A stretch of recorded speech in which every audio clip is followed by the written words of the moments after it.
Dave Scott, Hub Media. Today I'm with Dr. Amber McKnight from Simcoe Optometric Clinic on Colburn Street in Simcoe, I do believe. I gotta do a quick follow-up about last month because we talked about glaucoma, and I was telling you off air I had a friend that sort of was somewhat diagnosed. I didn't really understand all the ins and outs, and you had explained it last month, but there was signs and symptoms. We didn't really talk about that last month. Could we just do a quick overview of that for the folks? Oh, yeah, sure. Always happy to talk about glaucoma. I think it's something really important and sort of, there's not enough awareness maybe about the condition, but the tricky thing with glaucoma is that there really aren't a lot of signs and symptoms, at least in the, beginning and even middle end stages of the condition. A lot of times people won't really notice anything in their vision. Everything seems nice and clear and comfortable, which is, why it's really critical to come in and have eye exams. Some symptoms that can occur with some forms of glaucoma, intermittent eye pain, redness, aching in and around the eyes. Oftentimes glaucoma doesn't present with those symptoms, but that can be a symptom of a type of glaucoma. And glaucoma, a lot of people, if they do know anything about glaucoma, they know that it can affect your peripheral vision. But I always try to emphasize to people, it's not far peripheral vision way out here on the sides. It's sort of this mid-peripheral vision that becomes affected. And we're not all that sensitive in that part of our vision anyway. You maybe think you're seeing things off to the side, but really our vision isn't all that clear there anyway. So sometimes early trouble driving at night, trouble in low light environments, but really it's pretty subtle. Usually there aren't a lot of signs and symptoms, which is probably why we didn't really talk about that. And it makes all the more reason why you need to get in and get it checked once a year, especially as your age advances. You want to make sure that there's nothing going on. But thanks. That clears up a lot of misinformation that I didn't really understand, but I appreciate that. The other part I wanted to talk to you about is March break. You guys busy? Do you guys want folks to bring the kids in? Right? It's coming. Yeah. Geez, it's hard to believe it's going to be here soon, but almost March break. Yeah, our office is open all week. We have, some people taking some time off with their kids, but we will have doctors and staff here available. March break is a great time to come in and have an eye exam. There's a bit of a break in the schedule. Maybe have time during the day. You don't have to take your kids out of school. And again, really critical, even if you aren't noticing any symptoms and the teachers don't have any concerns about your child's vision, good idea to bring them in. OHIP covers the appointment.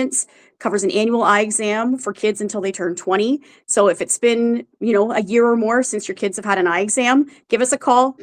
We'll book an appointment. We've still got some spots available for March break. So can we just talk a little bit about blue light? I know off air we talked about this, and I don't think people really understand it. So go ahead, fire away. Yeah, sure. Sure. Great. It's a topic that a lot of people ask about when they come in. Something that, we hear a lot about maybe in the news or we've come across in our day-to-day life, blue light, and what is it? And do we have to worry about that with our eyes?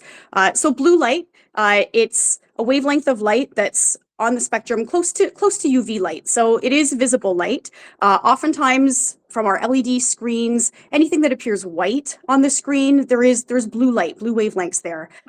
So blue wavelength, it's a shorter wavelength, has higher energy. There's been a lot of research into whether or not blue light is really harmful and damaging to our eyes. We know that maybe the blue light that we're getting from the sun can cause a bit of damage. So sunglasses, important to wear. But debatable whether or not we're getting enough blue light from our screens and devices to harm our eyes.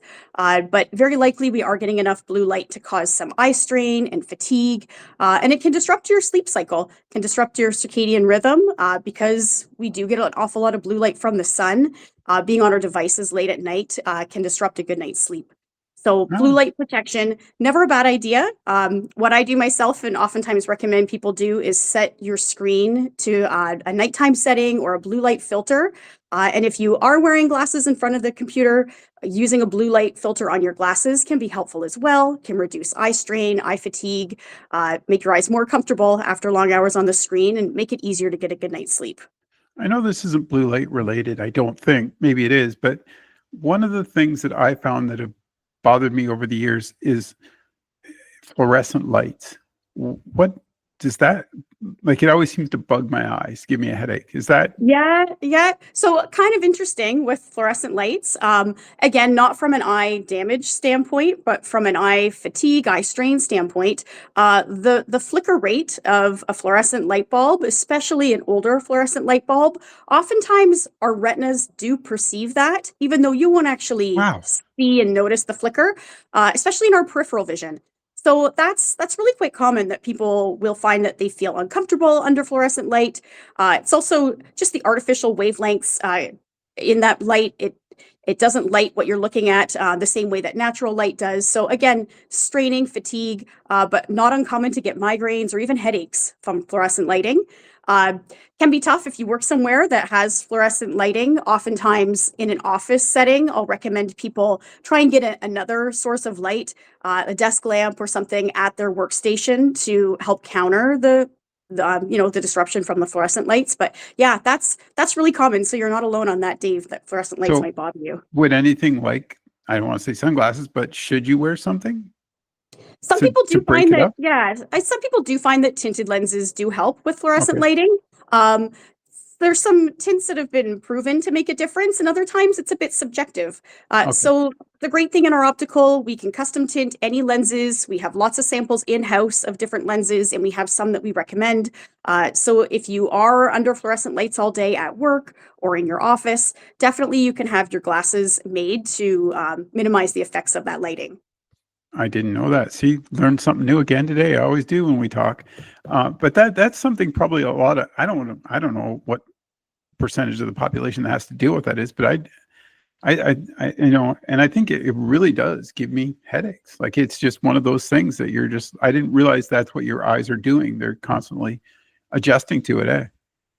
Yeah, well, it's tricky because your eyes are seeing something and your brain is, a little bit like motion sickness, right? So there's a bit of a disconnect there. So yeah, that's common, and so if someone out there is finding that fluorescent lights do bother them, yeah, you're not imagining things. It probably is a little bit disruptive, not harmful, but just uncomfortable.